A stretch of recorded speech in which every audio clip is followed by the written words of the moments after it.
En 1998, Pets.com était l'une des startups américaines les plus en vue. Cette année-là, son introduction en bourse lui a permis de lever près de 88 millions de dollars, quelques semaines seulement après son lancement. Les investisseurs ne savaient cependant pas que l'entreprise ferait faillite 2 ans plus tard, ce qui a fait d'elle la figure de proue de la bulle Internet. Afin d'éviter les erreurs de Pets.com, nous allons voir ce que faisait la firme, comment ont agi ses concurrents et pourquoi elle n'a pas marché.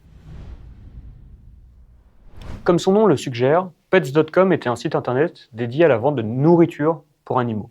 Son fondateur, Greg McLemore, a acheté le nom de domaine en 1994, puis a décidé de l'utiliser 4 ans plus tard. L'entreprise a utilisé sa levée de fonds pour s'implanter rapidement dans le paysage.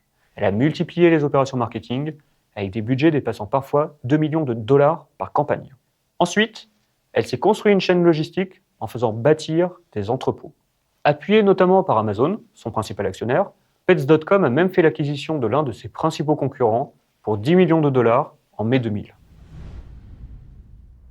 Omniprésente à la télévision et dans les journaux, Pets.com a été beaucoup plus légère sur sa gestion des ventes.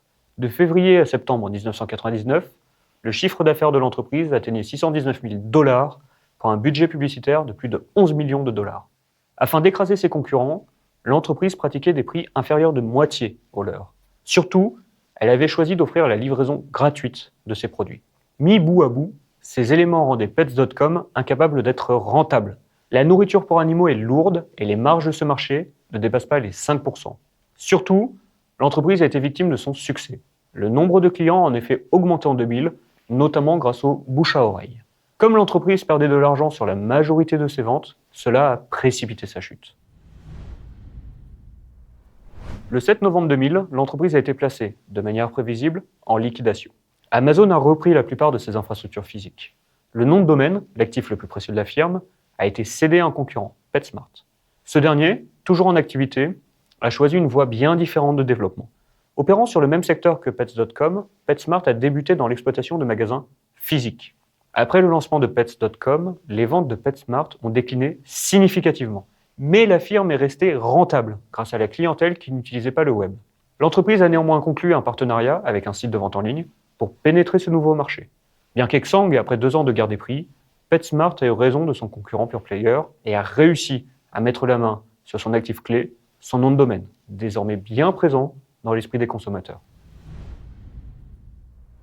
Durant sa brève existence, Pets.com a produit un chiffre d'affaires dépassant à peine 5 millions de dollars pour plus de 60 millions de dollars de dépenses.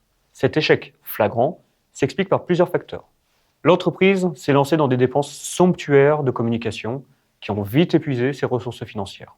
Contrairement à PetSmart, elle n'avait aucune expérience de la distribution, une lacune fondamentale que sa maîtrise du numérique n'a pas pu compenser. Enfin, le business model bancal de l'entreprise la rendait incapable de convertir sa base d'utilisateurs en un chiffre d'affaires significatif.